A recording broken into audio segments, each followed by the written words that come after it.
3 men were just arrested and charged with hate crimes for their participation in the viral Scientology speedrunning trend. And this is reportedly because they caused about $10,000 in damages and kicked one of the staff members. Honestly, I don't think anyone's shocked with this outcome, but it was a somewhat entertaining trend while it lasted. But what did seriously surprise me is the charges are being treated as hate crimes, not as trespassing or damages, or maybe assault, because you did have the guy who was allegedly kicked or shoved over in one of the speedruns there. But a hate crime, that feels like a stretch to me. But again, them in general just being charged is kind of an expected outcome, especially because, you know, they were filming themselves doing this. And while a lot of it was pretty entertaining and for the most part very harmless, they're still filming themselves committing a crime. So that makes it pretty easy to find them. Because let's be real, after watching their videos, they might as well just post like POV, come trespass with me, and then they film themselves running in there. So it's like, it is what it is. But honestly, again, it's not really a shock the church wanted to make an example out of these 3 men that we're talking about today, you know, because it's pretty clear that this has been a disaster for the Scientology brand since the speedrunning started,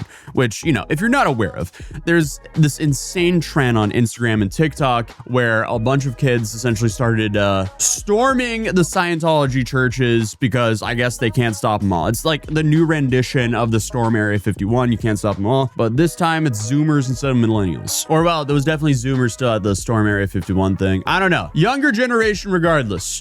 I'm Wallahi, I'm going in here. I'm Wallahi. I'm Wallahi. I'm Wallahi, I'm going in here. Originally, it all started with 2 creators running into the Scientology building in LA and calling it a speed run, and that got some serious attention. And believe me, the first Scientology speedrunners, they were immediately trying to wipe their hands clean of this and advise against anyone from doing this because they realized, uh-oh, what do we do? Most likely, this is to, you know, avoid being held responsible for copycats. That must be an interesting feeling, doing something incredibly stupid, then suddenly you see a whole bunch of people start doing the exact same thing that you did, which is also incredibly stupid. So you're just sitting there like, no, wait. This isn't us. We're sorry. We were dumb. Obviously, once one person went viral on the trend, more and more people started following. So no matter how much these guys were saying, don't do this, guys, the trend continued. And people ended up bursting through doors, sprint past staff, and try to film as much of the interior of the building as possible.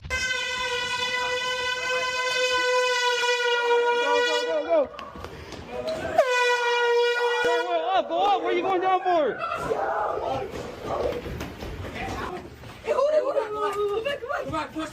Get out! Get out! Get out of the building! Get out of the building! Now! You're trespassing! Get out of the building! Get out! Get out! Stop it!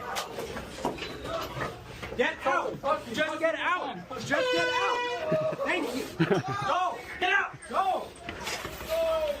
And then suddenly you had whole Reddits and Twitter and just group chats in general mapping out the entire Scientology churches. It was like every speed run, they unlocked a new corridor, so they added that to the map. And while yes, it started in LA, it became a global trend very quickly.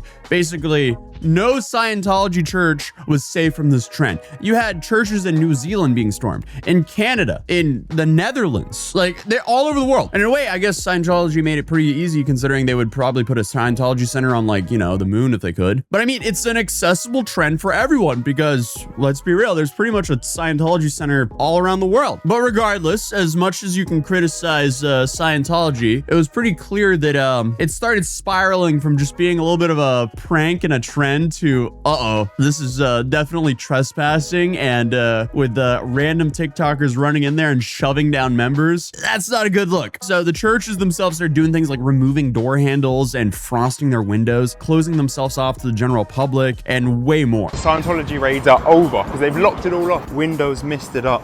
They've removed the door handles and closed off the door because door used to be open. People would come and try and take you inside, make you to do like a survey to try and get you to sign up, but now they just locked off the whole thing because it was too much chaos. But I guess that was a mission after all, so mission success. And obviously, a lot of people excuse the potential criminality of this whole trend due to Scientology's very controversial history. So like the overall attitude of the internet is kind of like, well, hey, they do shady stuff, so we're just kind of exposing it. But they weren't really exposing too much. They were just running and yelling inside of their buildings. And if anything, now Scientology is technically a victim of this. And that's what a lot of the celebrities that have actually escaped Scientology have been saying, that this is a net negative because now apparently, or they're claiming that that Scientology essentially gets a victim card for this. But no matter what, I mean, we can't say that the trend wasn't bizarre. I mean, you had entire people grouping up and dressing up as minions before storming the buildings. I mean, this is the internet at its best and worst at the same time. I mean, hey, we can't say that they weren't creative. But unfortunately now, 3 dudes from New York are being charged with hate crimes for their participation in storming the Midtown Scientology building on May 2nd. So yeah, 2 guys between age 19 and 21, they were charged with burglary, criminal mischief, and assault,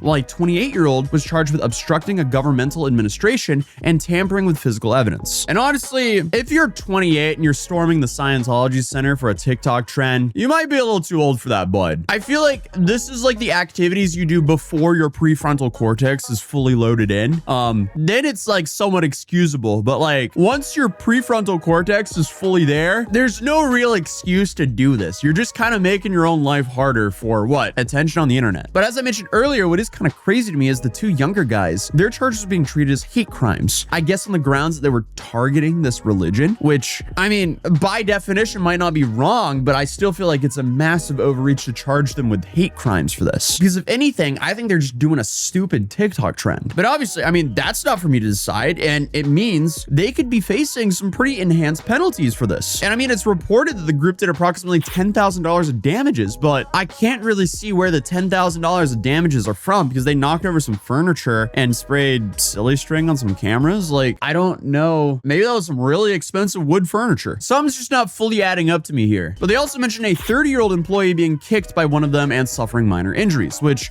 could absolutely be enough to charge someone with assault. So NYPD Crime Stoppers put out security camera footage asking for help identifying the people in the video. But naturally, the entire speed run was filmed in literally 4K and uploaded to YouTube a day after one of the participants did it. So again, they're really not helping their case here. You really put yourself in a bad situation when you're standing there on trial and you are your own star witness against yourself because you were farming something for clout. Like, come on. I feel like we say this a lot here on this channel, but come on, guys. Let's not film our crimes, even though it could go viral online. It's just never worth it. But what gets me about this video is the caption of this video is, I don't condone these actions. Bro, weren't you there? Like, and you edited them and you added music to the video. You obviously think this is sick because you posted it. But ultimately, out of the group of about 30-ish people, only 3 of them have been identified and charged at this point. Everyone else, I guess, did a better job at staying anonymous and masking up. And probably, you know, not posting it online. And I mean, you can kind of see the silly string kid here, but it is definitely harder to identify who everyone else is. And the other thing is, it seems like this was mostly teenagers doing it. So it is possible the 3 arrested, whose names are Jalen, Muhammad, and Tashan, are the only adults who took part in this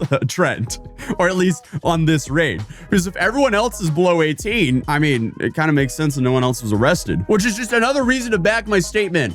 If you're oh, Gamersubs, it's just coming out. It wanted me to promote it, I guess. Gamersubs.gg/Atozy for free samples. Well, I mean, it is the best sugar-free lemonade I've ever tasted. If you don't believe me, you can go to gamersubs.gg/Atozy and get a free sample right down below. And if you want anything off the store, you can use code Atozy for 10% off. But again, what I was saying is that whole point just kind of proves that this is prefrontal cortex fully loaded in activities. You're too old to be doing that at 28, but it's still fully possible we see more people getting arrested from this trend because, again, they're filming themselves doing it. So investigators, if they take it seriously enough, all they really have to do is go through the footage and find out who owns the accounts that are posting the videos. But unfortunately, if these 3 people are found guilty, that could definitely incentivize the church to go out and press charges against more people. And while I do think it's overkill to be charged as a hate crime for this, they made their bed, now they have to sleep in it, which is why I keep saying, please don't commit crimes for clout. No matter how small the crime is or how big the crime is, it's never worth it. But hey, if you're new here, feel free to subscribe, drop a like if you enjoyed the video, and I'll see you guys in the next one.